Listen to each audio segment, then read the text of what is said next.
Números capítulo 16. O sacerdócio. O capítulo que acabamos de considerar é o que podemos chamar uma digressão da história da vida de Israel no deserto, exceto, com efeito, o curto parágrafo acerca do que havia profanado o sábado. Prevê o futuro, quando, apesar de todo o seu pecado e loucura, das suas murmurações e rebelião, Israel possuirá a terra de Canaã e oferecerá sacrifícios de justiça e cânticos de louvor ao Deus da sua salvação. Nele temos visto como o Senhor se eleva muito acima de toda a incredulidade e desobediência, da vaidade e voluntariosidade demonstradas nos capítulos 13 e 14, olhando para a plena e final realização do seu próprio desígnio eterno e o cumprimento da sua promessa a Abraão, Isaque e Jacó. E Corá, filho de Gizar, filho de Coate, filho de Levi, tomou consigo Adã e Abirão, filhos de Eliabe, e Aon, filho de Pelete, filhos de Ruben. E levantaram-se perante Moisés com 250 homens dos filhos de Israel, maiorais da congregação, chamados ao ajuntamento, varões de nome. E se congregaram contra Moisés e contra Arão e lhes disseram: em demais é já, pois que toda a congregação é santa, todos eles são santos, e o Senhor está no meio deles, por quê, pois, vos elevais sobre a congregação do Senhor? Versículos 1 a 3. Aqui penetramos, pois, na solene história do que o Espírito Santo, por intermédio de Judas, chama a contradição de Corá. A rebelião é atribuída a Corá, porque ele foi o chefe religioso dela. Parece ter possuído influência suficiente para juntar em volta de si um grande número de homens influentes, maiorais chamados de ajuntamento, varões de nome. Em suma, era uma rebelião formidável e muito séria, e nós faremos bem em examinar atentamente a sua origem e características morais. É sempre um momento muito crítico na história de uma assembleia quando o espírito de deslealdade se manifesta, porque, se não for reprimido de um modo justo, é certo seguirem-se as mais desastrosas consequências. Em todas as assembleias há elementos capazes de serem seduzidos, e basta que se levante um espírito rebelde dominador para os pôr em movimento e atear em chama devoradora o fogo que tem estado latente em oculto. Há centenas e milhares prontos sempre a agruparem-se em redor do estandarte da revolta, logo que este tiver sido alçado, mas que não tem nem a coragem nem o vigor para o erguer. Satanás não pegará em qualquer como instrumento de tal obra. Necessita para ela de um homem manhoso, hábil e enérgico, um homem de força moral que tem influência sobre o ânimo dos seus semelhantes e uma vontade de ferro para prosseguir com os seus projetos. Sem dúvida, Satanás incute muito de tudo isto naqueles que usa nos empreendimentos diabólicos. Em todo o caso, sabemos, com efeito, que os grandes chefes de todos os movimentos rebeldes são geralmente homens de um espírito superior, capazes de manejar, segundo a sua própria vontade, a multidão inconstante, que, à semelhança do oceano, se presta a ser levada por todos os ventos de tempestade. Tais homens sabem, em primeiro lugar, como excitar as paixões dos povos, e, em segundo lugar, como as manejar, depois de agitadas. O seu meio mais poderoso alavanca com que podem eficientemente levantar as massas é a questão dos seus direitos e da sua liberdade. Se podem ser bem-sucedidos em persuadir o povo de que é privado da sua liberdade, e que os seus direitos são infringidos, estão seguros de reunir ao redor deles um número de espíritos inquietos, e de causar dano grave. A acusação contra Moisés e Arão. Assim foi no caso de Corá e seus colaboradores. Procuraram dar a entender que Moisés e Arão agiam como senhores sobre os seus irmãos, opondo-se aos seus direitos e privilégios como membros de a santa congregação, na qual, segundo seu parecer, todos estavam a um mesmo nível e tinham, tanto uns como os outros, o mesmo direito de estar ativos. Demais é já. Tal era sua acusação contra o homem mais manso de toda a terra. Mas que havia Moisés tomado sobre si? O mais rápido relance à história desse querido e honrado servo teria sido suficiente para convencer qualquer pessoa imparcial que, longe de tomar dignidade e responsabilidade sobre si, ele tinha se mostrado disposto a recusá-las quando lhe foram oferecidas, a desfalecer debaixo delas quando lhe foram impostas. Por isso, qualquer que podia pensar em acusar Moisés de querer abarcar muito, provava apenas que era completamente ignorante do verdadeiro espírito e caráter desse homem. Seguramente aquele que podia dizer a Josué: tens tu ciúmes por mim? Tomara que todo o povo do Senhor fosse profeta, que o Senhor lhes desse o seu espírito. Números 11 verso 29. Não pretendia, de modo algum, tomar muito sobre si. Mas, por outro lado, se Deus põe um homem em eminência, se o qualifica para a obra, se enche e adapta um vaso para um serviço especial, se designa um homem à sua posição, então de que serve qualquer contender com o dom divino e com a nomeação divinal? Na verdade, nada pode ser mais absurdo. O homem não pode receber coisa alguma se lhe não for dada do céu.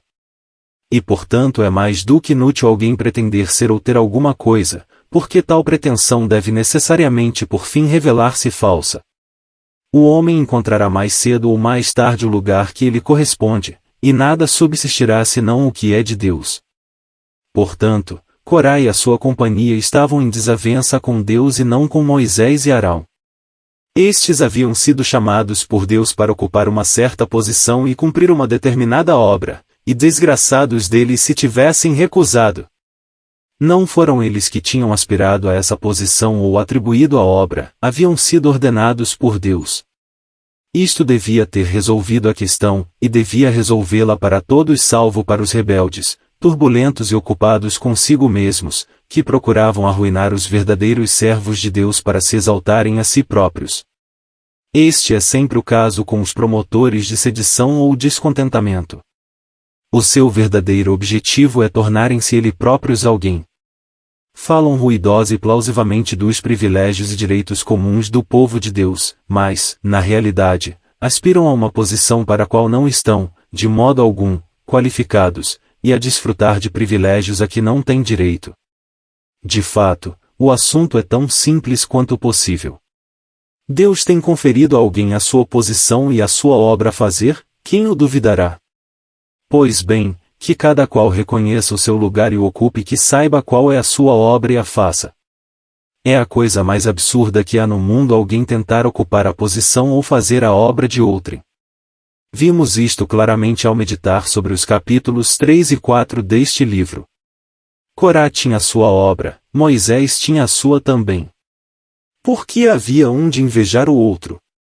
Tão razoável seria acusar o sol, a lua e as estrelas de se darem demasiada importância ao brilharem nas suas determinadas esferas, como acusar qualquer dotado servo de Cristo quando procura desempenhar as responsabilidades que o seu dom, certamente, lhe impõe. Estes luminares servem no lugar que lhes foi indicado pela mão do Criador onipotente e, desde que os servos de Cristo façam o mesmo, é acusá-los falsamente dizer que é demais o lugar que ocupam. A função de cada um no corpo de Cristo. Ora, este princípio é de imensa importância em qualquer assembleia, grande ou pequena, em todas as circunstâncias onde os cristãos são chamados para trabalhar juntos. É um erro supor-se que todos os membros do corpo de Cristo são chamados para ocupar um lugar de proeminência ou que qualquer membro pode escolher o seu lugar no corpo. Isto é inteira e absolutamente um caso de nomeação divina. Este é o ensino claro de 1 Coríntios 12. Porque também o corpo não é um só membro, mas muitos. Se o pé disser, porque não sou mão, não sou do corpo, não será por isso do corpo. E se a orelha disser, porque não sou o olho, não sou do corpo, não será por isso do corpo. Se todo o corpo fosse olho, onde estaria o ouvido? Se todo fosse ouvido, onde estaria o olfato? Mas, agora, Deus colocou os membros no corpo, cada um deles como quis, versículos 14 a 18.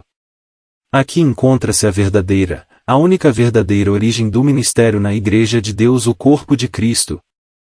Deus colocou os membros. Não é um homem que nomeia outro, menos ainda um homem que se nomeia a si próprio. É nomeação divina ou nada, sim, pior do que nada, uma atrevida usurpação dos direitos divinos. Ora, examinado o assunto à luz dessa maravilhosa ilustração de 1 Coríntios 12, que sentido faria o fato de os pés acusarem as mãos ou de os ouvidos acusarem os olhos de se darem excessiva importância? Esta noção não seria ridícula em último grau? É verdade que estes membros ocupam um lugar proeminente no corpo, mas por quê? Porque Deus os colocou nele como quis. E o que fazem eles nesse lugar proeminente? Fazem o trabalho que Deus lhes deu a fazer. E para que fim? Para o bem de todo o corpo. Não há um só membro, por mais obscuro que seja, que não colha positivas vantagens das funções devidamente cumpridas de um membro proeminente. E, por outro lado, o membro proeminente é devedor às funções devidamente cumpridas do membro obscuro. Deixai que os olhos percam o seu poder de visão, e todos os membros se ressentirão. Deixai que haja uma perturbação funcional no membro mais insignificante, e o membro mais honrado sofrerá com isso. Por isso, não se trata de uma questão de abarcarmos pouco ou muito, mas de fazermos a obra que nos é determinada e de ocuparmos o nosso lugar. E pela operação eficaz de todos os membros, segundo a medida de cada parte, que é fomentado o crescimento de todo o corpo. Se esta grande verdade não for compreendida e posta em prática, o crescimento, longe de ser fomentado, é positivamente impedido, o Espírito Santo será entristecido e extinguido, os direitos soberanos de Cristo são negados, e Deus é desonrado. Todo cristão é responsável por atuar segundo este princípio divino e testificar contra tudo que praticamente o nega. O fato da ruína da igreja professante não é razão para se abandonar à verdade de Deus ou sancionar qualquer negação dela. O cristão está sempre solenemente obrigado a submeter-se à revelação dos pensamentos de Deus. Alegar as circunstâncias como uma desculpa para fazer o mal, ou para descuidar alguma verdade de Deus, é simplesmente fugir à autoridade divina e fazer de Deus o autor da nossa desobediência. Mas não podemos prosseguir com este assunto. Apenas nos referimos a ele aqui em relação com o nosso capítulo, com o qual devemos agora prosseguir. É indubitavelmente uma das páginas mais solenes da história de Israel no deserto. A atitude humilde de Moisés. Corá e a sua companhia aprenderam bem depressa a loucura e pecado do seu movimento rebelde. Estavam terrivelmente enganados quando se atreveram a levantar-se contra os verdadeiros servos do Deus vivo. Quanto a Moisés, o homem contra quem se juntaram, quando ouviu as suas palavras sediciosas caiu sobre o seu rosto. Era uma boa maneira de enfrentar os rebeldes. Havemos visto este amado servo de Deus prostrado, quando devia estar de pé, Êxodo 14. Mas neste caso era a coisa melhor e mais segura que podia fazer. Nunca vale a pena contender com pessoas turbulentas e descontentes, é muito melhor deixá-las nas mãos do Senhor, porque a sua controvérsia é na realidade com Ele. Se Deus coloca um homem em determinada posição e lhe dá um determinado trabalho a fazer, e os seus semelhantes pensam que é próprio contender com ele por causa de lhe fazer a sua obra, e de ocupar essa posição, então a sua dissensão é com Deus, que sabe como resolvê-la, e segundo o seu próprio modo. A certeza dá uma santa calma e elevação moral ao servo do Senhor, sempre que almas invejosas e turbulentas se levantam contra ele. E quase impossível alguém ocupar um lugar proeminente de serviço ou ser usado de um modo proeminente por Deus sem, por vezes, ter de enfrentar os ataques de certos homens radicais e descontentes, que não podem suportar que alguém seja mais honrado do que eles. Porém, o verdadeiro modo de os enfrentar é tomar o lugar de inteira prostração e humildade e permitir que a onda de descontentamento ruja sobre si. Como Moisés isto ouviu, caiu sobre o seu rosto e falou a Corá toda a sua congregação, dizendo, e amanhã pela manhã o Senhor fará saber, e não Moisés mostrará quem é seu e quem o santo que ele fará chegar a si, e aquele a quem escolher fará chegar a si. Fazei isto, tomai vós incensários, Corá e toda a sua congregação, e, pondo fogo neles amanhã, sobre eles deitai incenso perante o Senhor, e será que o homem a quem o Senhor escolher, este será o santo, baste-vos, filhos de Levi, versículos 4 a 7. Isto era pôr o assunto em boas mãos. Moisés dá grande importância aos direitos soberanos do Senhor. O Senhor fará saber, e o Senhor escolherá. Não diz nenhuma palavra a seu respeito ou de Arão.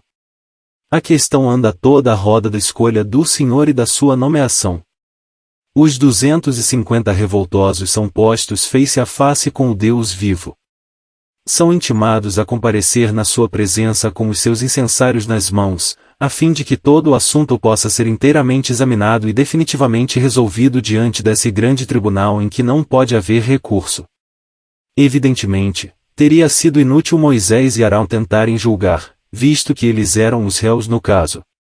Mas Moisés estava felizmente disposto a que todas as partes fossem chamadas para a presença divina, para ali serem julgadas e determinadas as suas diferenças. Isto era verdadeiramente humilde e sabedoria real. É sempre bom, quando as pessoas buscam um lugar, conceder-lhes, para a satisfação dos seus corações, porque seguramente o próprio lugar a que, loucamente, aspiram, será a cena da sua assinalada derrota e deplorável confusão. Podemos ver às vezes homens arrastados pela inveja de outros em certa esfera de serviço, ansiosos por ocuparem essa esfera eles próprios. Que experimentem, e é certo, por fim, caírem e retirarem-se cobertos de vergonha e confusão. O Senhor confundirá incontestavelmente os tais. De nada serve o homem procurar fazê-lo, e por isso é sempre melhor para os que pode acontecer serem os objetos de ataque de inveja caírem sobre os seus rostos diante de Deus e deixar que Ele resolva a questão com os descontentes. É muito triste quando tais cenas ocorrem na história do povo de Deus, porém elas têm ocorrido, ocorrem e podem ocorrer repetidas vezes, e nós estamos certos de que o melhor piano é deixar que os homens inquietos, ambiciosos e de espírito indisposto corram toda a extensão da peia em que se envolveram, e então é certo serem puxados por ela. É de fato, deixá-los nas mãos de Deus, que certamente tratará com eles segundo o seu perfeito caminho. Disse mais Moisés a Corá, e ouvi, agora, filhos de Levi, porventura, pouco para vós é que o Deus de Israel vos separou da congregação de Israel para vos fazer chegar a si, a administrar o ministério do tabernáculo do Senhor e estar perante a congregação para ministrar-lhe, e te fez chegar e todos os teus irmãos, os filhos de Levi, contigo, ainda também procurais o sacerdócio? Pelo que tu e toda a tua congregação congregados estáis contra o Senhor, e Arão, que é ele, que murmurais contra ele? Versículos 8 a 11. Aqui somos levados à verdadeira causa desta terrível conspiração. Vemos o homem que engendrou e o objeto a que aspirava. Moisés dirige-se a Corá e acusa-o de aspirar ao sacerdócio.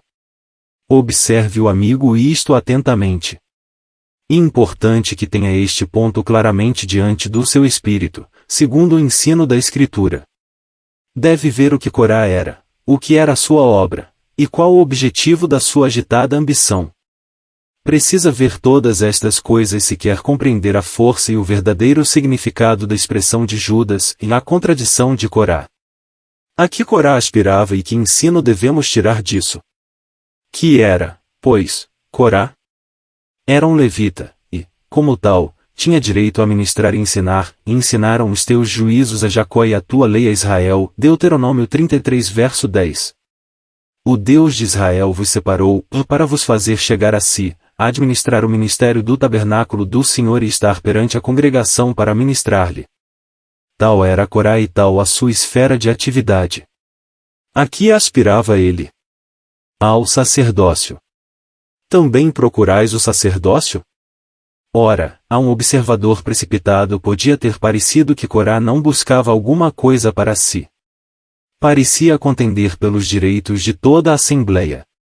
Mas Moisés, pelo Espírito de Deus, tira a máscara a este homem, e mostra que, com um pretexto plausível de se levantar para defender os direitos comuns de toda a congregação, ele procurava, audaciosamente, o sacerdócio para si.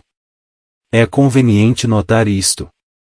Vê-se geralmente que os que falam alto sobre as liberdades e os direitos e privilégios do povo de Deus buscam um lugar que não lhes é próprio. Isto nem sempre é aparente, mas é certo que mais cedo ou mais tarde, Deus tudo descobrirá, pois que por ele são pesadas as ações. Nada pode ser mais indigno como buscar uma posição. E certo acabar em desapontamento e vergonha.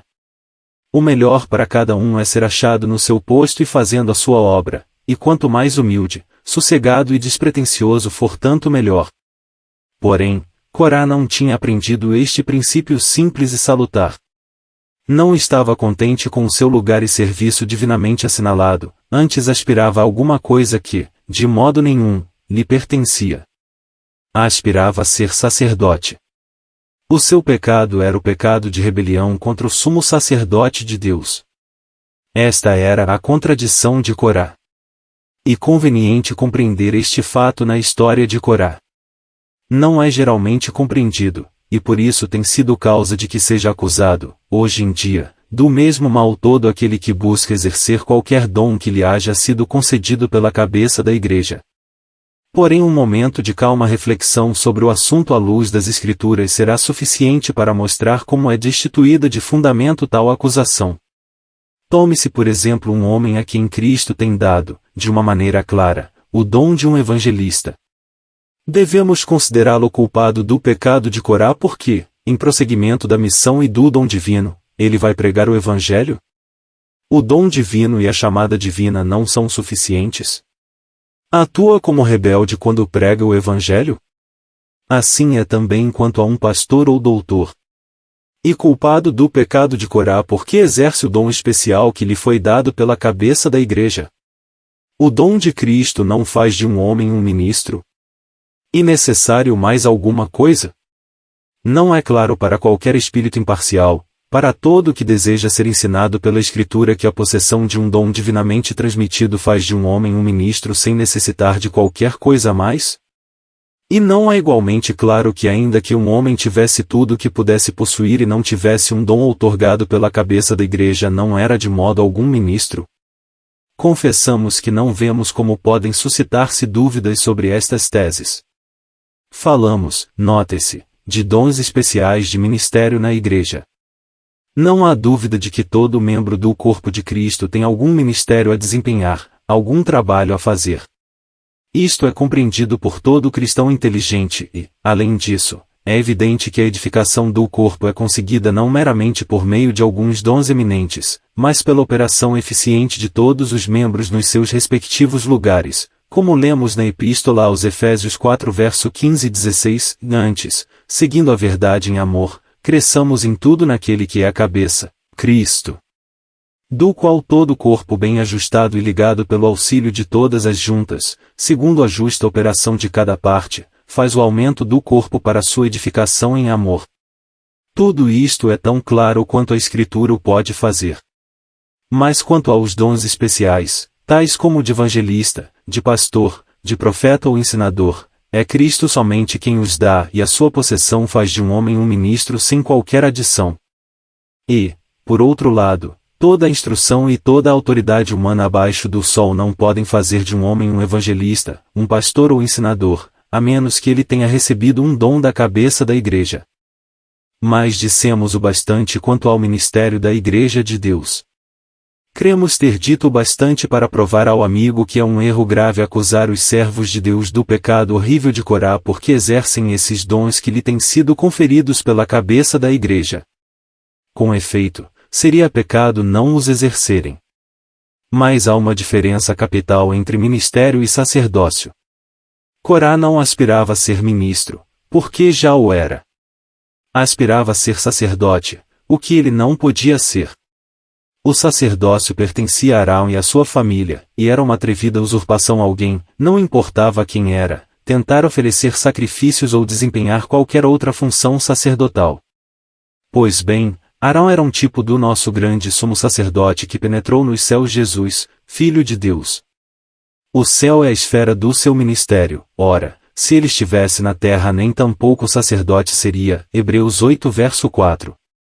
Visto ser manifesto que nosso Senhor procedeu de Dai concernente a essa tribo nunca Moisés falou de sacerdócio, Hebreus 7, 14. Não há tal coisa como um sacerdote na terra agora, salvo no sentido em que todos os crentes são sacerdotes. Assim, lemos em Pedro, e mais vós sois a geração eleita, o sacerdócio real, 1 Pedro 2 verso 9. Todo cristão é sacerdote segundo o sentido deste termo. O mais fraco crente na Igreja de Deus é sacerdote tanto como Paulo foi. Não é uma questão da capacidade ou poder espiritual, mas simplesmente de posição. Todos os crentes são sacerdotes e são chamados para oferecer sacrifícios espirituais, segundo Hebreus 13 versos 15 e 16, portanto, ofereçamos sempre, por ele, a Deus sacrifício de louvor, isto é, o fruto dos lábios que confessam o seu nome. E não vos esqueçais da beneficência e comunicação, porque, com tais sacrifícios, Deus se agrada. Este é o sacerdócio cristão. E note o amigo atentamente que aspirar a qualquer outra forma de sacerdócio, que não seja esta assumir qualquer outra função sacerdotal, estabelecer uma determinada classe sacerdotal, uma casta sacerdotal, um número de homens para atuarem a favor dos seus semelhantes, ou desempenhar serviço sacerdotal em seu lugar diante de Deus, isto é em princípio o pecado de Corá. Falamos apenas do princípio e não de pessoas. O germe do pecado é tão distinto quanto possível. O fruto não faltará ao chegar à sua maturação. O amigo não será de modo algum indiferente ao conhecimento deste assunto. E, podemos dizer, de grande importância na atualidade, e deve ser examinado somente à luz das Escrituras Sagradas. A tradição e a história eclesiástica de nada servirão neste caso. Tem de ser só a palavra de Deus. A questão deve ser posta e tratada à luz dessa palavra. Quem são os verdadeiros culpados do pecado de Corá nestes dias? São aqueles que procuram exercer os dons, sejam quais forem, que a cabeça da igreja lhes tem conferido, ou os que exercem um ministério ou se atribuem um ofício sacerdotal que somente corresponde a Cristo mesmo? É uma questão profunda e solene. Possamos nós ponderá-la calmamente na presença divina e permanecer fiéis àquele que não somente é o nosso Salvador bondoso, mas nosso soberano Senhor. O juízo de Deus sobre Corá e os seus. A parte final do nosso capítulo apresenta um quadro emocionante do juízo divino executado sobre Corá e o seu grupo. O Senhor resolveu rapidamente a questão suscitada por esses rebeldes. O seu próprio relato é extremamente horroroso. O que não terá sido o próprio fato? A terra abriu a sua boca e tragou os 3 principais promotores de rebelião, e o fogo do Senhor desceu e consumiu os 250 homens que empreenderam a obra de oferecer incenso. Então, disse Moisés, nisto conhecereis que o Senhor me enviou a fazer todos estes feitos, que de meu coração não procedem. Se estes morrerem como morrem todos os homens e se forem visitados como se visitam todos os homens, então, o Senhor me não enviou. Mas, se o Senhor criar alguma coisa nova, e a terra abrir a sua boca e os tragar com tudo que é seu, e vivos descerem ao sepulcro, então conhecereis que estes homens irritaram ao Senhor. Versículos 28 a 30. Moisés coloca deste modo a questão simplesmente entre o Senhor e os rebeldes. Pode apelar para Deus e deixar tudo nas suas mãos. Este é o verdadeiro segredo do poder moral.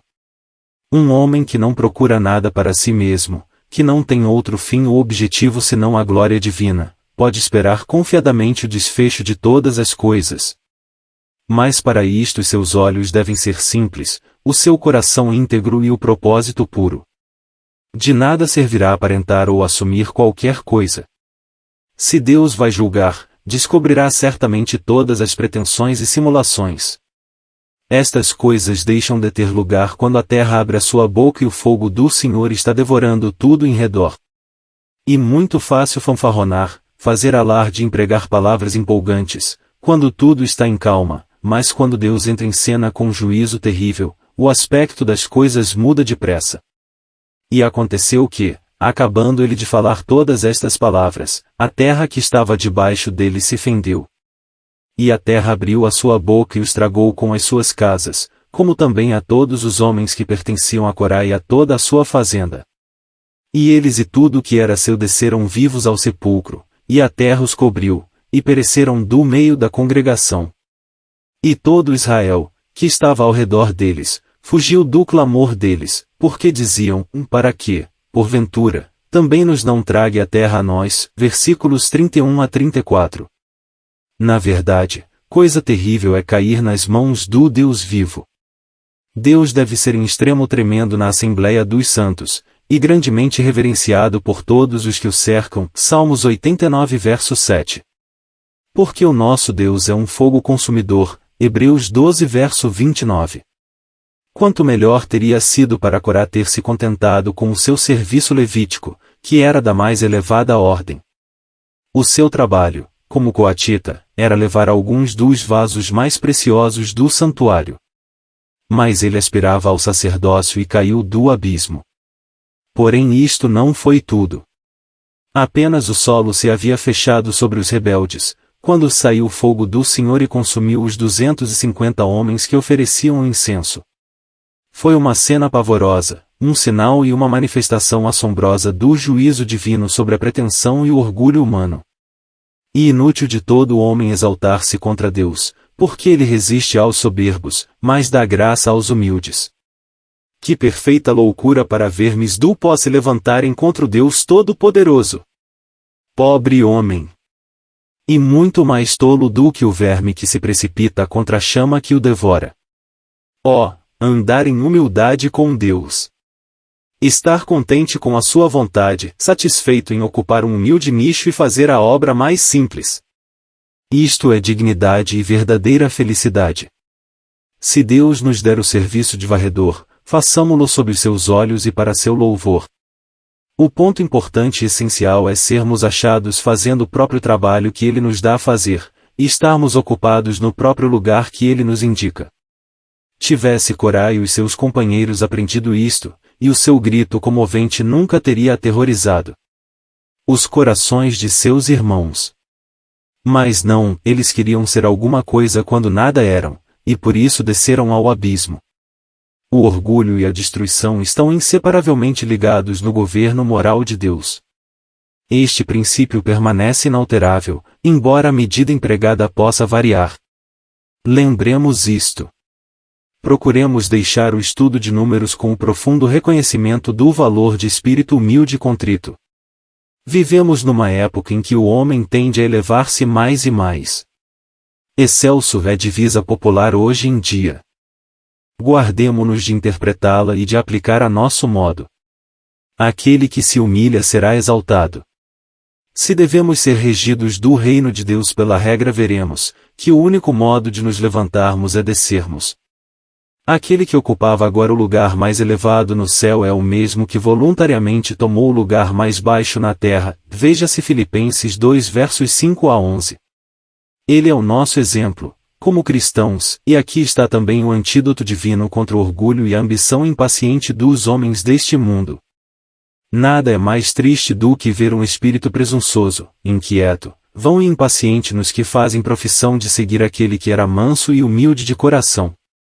É uma contradição flagrante do espírito e preceitos do cristianismo, e uma confirmação inequívoca da condição insubmissa da alma. É inteiramente impossível que alguém se entregue a um espírito vaidoso, altivo, confiante em si mesmo, se alguma vez se mediu a si próprio na presença de Deus.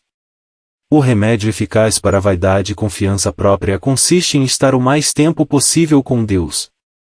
Possamos nós conhecer a realidade disto no secreto das nossas próprias almas. Que o Senhor nos faça realmente humildes em todos os nossos caminhos, apoiando-nos simplesmente nele e considerando-nos muito pouco aos nossos próprios olhos. O parágrafo final do nosso capítulo ilustra de um modo notável o mal incorrigível do coração natural. Podia esperar-se que, depois das cenas emocionantes executadas na presença da congregação, fossem aprendidas lições profundas e duradouras. Havendo visto a terra abrir a sua boca, tendo ouvido o grito dilacerante dos rebeldes que desapareciam no abismo, havendo visto o fogo do Senhor descer e consumir num momento 250 príncipes da congregação, tendo presenciado tais provas do juízo divino, uma tal manifestação da majestade e poder divino, podia supor-se que o povo andaria desde então manso e humildemente, e que os acentos de descontentamento e rebelião não seriam mais ouvidos nas suas tendas.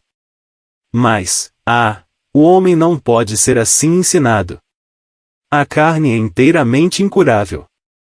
Esta verdade é ensinada em cada página do volume de Deus. É ilustrada nas linhas finais de Números 16. Mas, no dia seguinte, pense nisto. Não um ano, um mês ou mesmo uma semana depois das cenas aterradoras sobre as quais nos temos detido, não, e mais, no dia seguinte, toda a congregação, já não eram apenas alguns espíritos atrevidos, dos filhos de Israel murmurou contra Moisés e contra Arão, dizendo, e vós matastes o povo do Senhor. E aconteceu que, ajuntando-se a congregação contra Moisés e Arão e virando-se para a tenda da congregação, eis que a nuvem a cobriu, e a glória do Senhor apareceu. Vieram, pois, Moisés e Arão perante a tenda da congregação.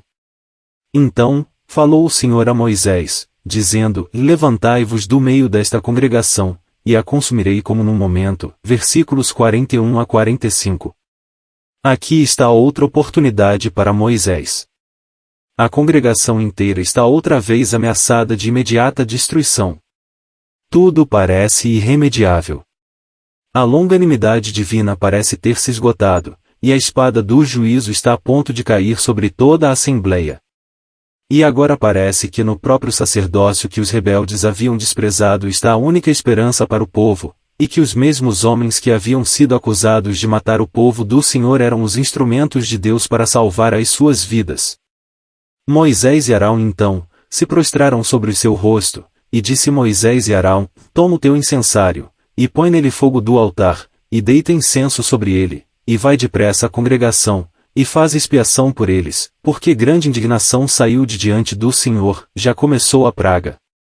E tomou Arão, como Moisés tinha falado, e correu ao meio da congregação, e eis que já a praga havia começado entre o povo, e deitou incenso nele e fez expiação pelo povo. E estava em pé entre os mortos e os vivos, e cessou a praga. Versículos 45 a 48. Aqui torna-se bem claro que nada senão o sacerdócio mesmo, esse sacerdócio que havia sido desprezado, podia valer a um povo rebelde e de dura cerviz. Existe qualquer coisa inefavelmente bendita neste parágrafo final.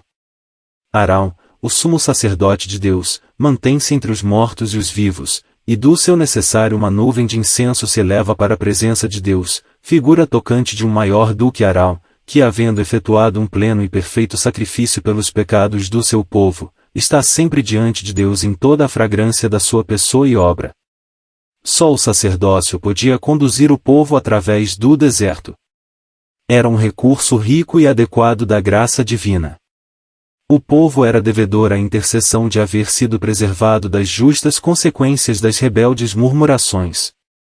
Se tivessem sido tratados meramente com base na justiça, tudo que podia ser dito era: levantai-vos do meio desta congregação, e a consumirei num momento. Esta é a linguagem da pura e inflexível justiça. Destruição imediata é a obra da justiça. Preservação completa e final é a obra gloriosa e característica da graça divina, graça que reina pela justiça. Se Deus tivesse atuado em simples justiça com o povo, o seu nome não teria sido declarado, visto que há muito mais no seu nome do que justiça. Há nele amor, misericórdia, bondade, longanimidade, profunda e infalível compaixão. Mas nenhuma destas coisas poderia ser vista se o povo tivesse sido consumido num momento, e por isso o nome do Senhor não teria sido declarado ou glorificado. Por amor do meu nome, retardarei a minha ira e, por amor do meu louvor, me conterei para contigo, para que te não venha a cortar. Por amor de mim o farei, porque como seria profanado o meu nome, e a minha glória não a darei a outrem. Isaías 48 versos 9 a 11. Quão precioso é sabermos que Deus atua para nos, por nós e em nós, para a glória do seu nome. Como é maravilhoso também que a sua glória plenamente só possa vista nesse vasto plano, seu próprio coração imaginou e no qual é revelado como Deus justo e salvador. Precioso título para um pecador perdido. Nele está contido tudo quando o pecador pode necessitar no tempo e na eternidade. Encontra-o na profundidade da sua necessidade, como culpado e digno do inferno, leva-o através das diversas necessidades, provações e aflições do deserto e, por fim, o conduz a esse mundo brilhante e bendito nas alturas, onde o pecador e a dor nunca poderão penetrar.